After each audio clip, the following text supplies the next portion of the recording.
Hi, this is Holland Kerr, recording for Assessment 2 of Studio 1, which is to say Folio 2. My current inquiry is to pursue an interest in capturing a calming Zen mood through a medium which I am unfamiliar with, in the pursuit of broadening my artistic tools, building artistic confidence, and creating a mood-based work. This inquiry is something that I came to at the end of week 11 in its current form, and it has stayed pretty solid since then, but obviously it does not directly resemble the inquiry stated at the beginning of Folio 1. So the first thing that I did for Folio 2 was decide to keep building my game. As I stated in my Folio 1 video, my goal for Studio 1 has been to explore and teach myself as much as possible. In Folio 1, this took the form of an objective to work in as many mediums as possible, which then evolved into teaching myself as much as I could about one medium, meaning video games. From weeks 7 to 11, I was maintaining momentum from Folio 1. Convinced I hadn't really taught myself to the point where the tools that I had acquired as an artist would realistically stick with me through memory in the future. I'm still not sure, but I'm planning to continue working on this game in the future after Folio 2 is submitted. My original game idea back in Folio 1 was goal-oriented. It had honestly never really occurred to me that I could make something other than that. A person gathers the fish, they avoid the dangers of the water or obstacles, and they make their way to an endpoint. Because of my early influence from Journey, which I think unconsciously informed the way that the original sketch was drawn and the gameplay that I was thinking of from the beginning, I had this idea that the player starts at a low point and then climbs their way upwards. Success is signified by reaching a high place, and falling is a punishment which sets you back closer to the beginning of the level. Weeks 7 and 8 were mostly taken up by making sprites and animation. In Folio 1, I had learned to implement pre-made sprites from other people, but I had never made a sprite sheet of my own before, and that was one of the first things that I wanted to do, especially because I really love straight-ahead animation and traditional animation, and so I started making them in Photoshop Animator, and then moving them over as sprite sheets into Unity. At this point, I learned how to properly time my animation so that it fits with not only the time it takes to hit the buttons themselves and to feel that responsiveness, but also the time it takes for the gravity to carry the character, let's say over a jump, is the amount of time it takes for the jump animation to play out, etc. And this is something that I continued to refine as I went through the process, but it was an important part of this early stage. I also learned how to use animator nodes and blend trees and camera boundaries and other things in this process, which was really fun. And after I had made my first functional character who moved in a way that I liked, I made my first build without any particular level design in mind, or not one built anyway. So I made a build at this point, and then I submitted to the Unity Club and also to several friends and my roommates and the work in progress chat. Once I got the foundational movement down, I moved on to making level layouts in Procreate, which met the sort of work upwards goal that I had implemented for myself. And then I brought them in and tested them. And here you can see the original ending of the game, which was to gather all of the fish, which ideally would be following you, and then reach this little star point, which would tell you how many fish you had collected. Once I had tested my first movement build on friends and roommates and classmates, the first comments I got were to make it left-hand accessible for my left-handed players and to put in an exit button, because I had made it automatically full screen and people couldn't exit out of it, even in builds that weren't working. So it was basically just a big window that you were trapped in until you opened the task manager. Anyway, so I took this opportunity to teach myself how to implement and use a canvas to make an exit button, not realizing that canvases and sprite animations can't work in the same game for reasons that I don't quite understand. So I ended up pulling all of that stuff back out, unfortunately. But it was really fun and really educational, that moment. In week 10, I put in a crouching animation. I put in my death and restart animation, which is to say the death pit that you fall into and then regenerate at the beginning. And then for the rest of week 10 and a fair amount of week 9, actually, I devoted my time to working out a system wherein ideally the fish is caught, a number is added to a list of registered fish that have been caught. That fish either turns into or is deleted and instantiated by a fish that is following me. And then I would reach a triggerable endpoint where the number of fish collected was presented out of a number of possible collectible fish. And yeah, that was my goal for the fish collection mechanism. I couldn't find a lot of info on how to do exactly what I wanted. And after spending a week testing out, taking other people's code and altering it, or following tutorials that nearly did what I wanted and then combining them, or writing my own code up from scratch and trying to see where I could get from there, I felt like I was spinning my wheels a little bit. In early week 11, I talked to Win about what could be improved about my Folio 1 work. I was asked to consider what inquiry has emerged from doing my practice so far, and what gaps there were in my field research, and what direction my interests were going in, and how they had evolved since the beginning of term. By reaching a point in my making process / research where I felt a little bit stuck, and I was running out of time because we were in week 11, I moved on from trying to incorporate my fish pathfinders and re-examined what direction I was going in and where I had come from. My original idea for Folio 1 was to make a variety of works surrounding flying.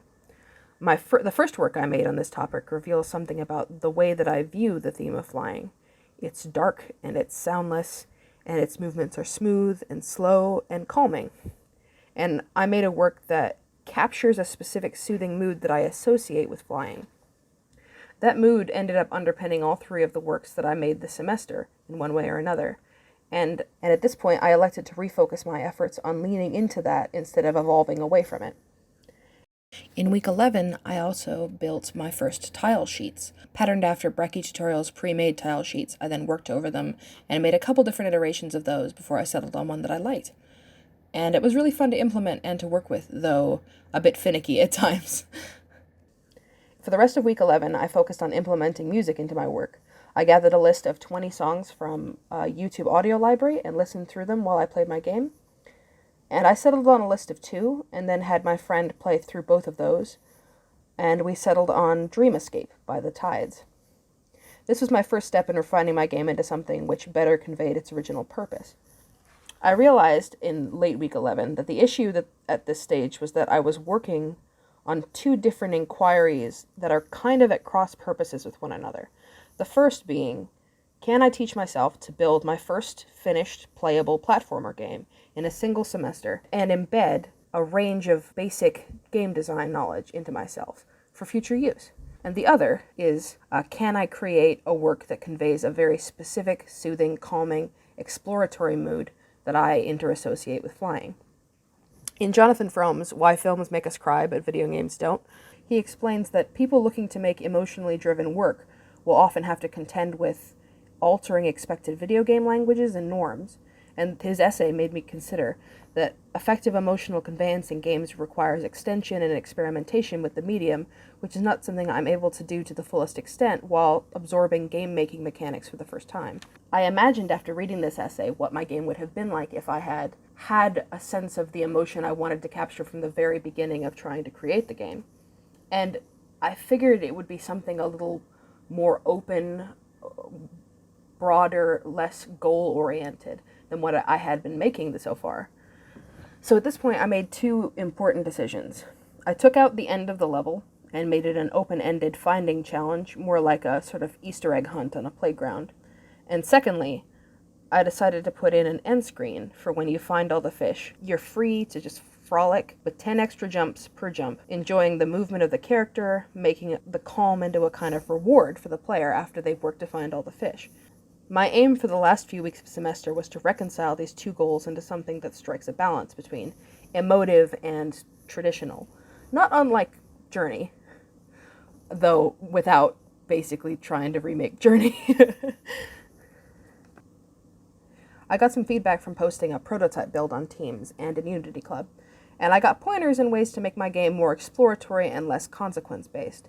I added in lots of interesting underwater scenery to be navigated and enjoyed, but also to illustrate to the player where they were when they fell into a lower point in the level.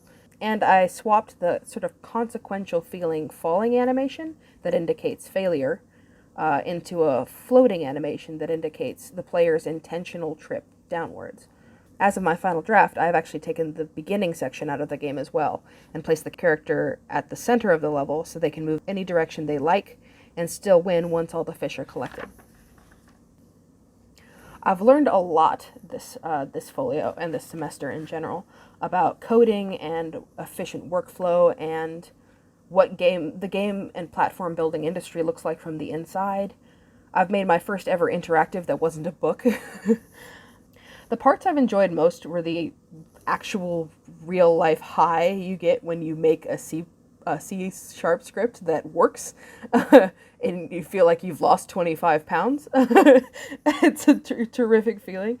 I feel really confident right now, at least, about making an interactive work instead of being overwhelmed with the sort of ungraspability of creating interactives.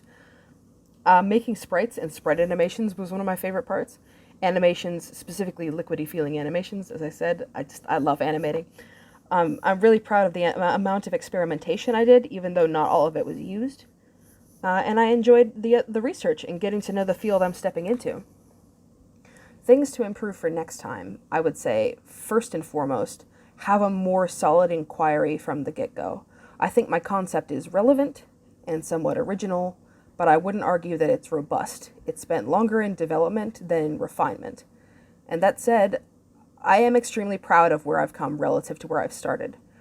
I didn't have a single ideal inquiry, but I did have an interest, and I pursued it to a great endpoint, creating a better inquiry along the way. I should have also play tested earlier on in the process, like all the way back into Folio 1. That would have definitely helped my workflow, and also keeping note of absolutely every single remark that people have made about the game, because I should have kept a list, but I honestly had to keep going back and finding things. And by the time several suggestions were made that would have been very helpful, I feel like I had run out of time to implement them. In future, I'm also looking to make the fish have sound effects when they're collided with, and fix a couple of clipping issues when it comes to the player clipping through the ceiling and things like that.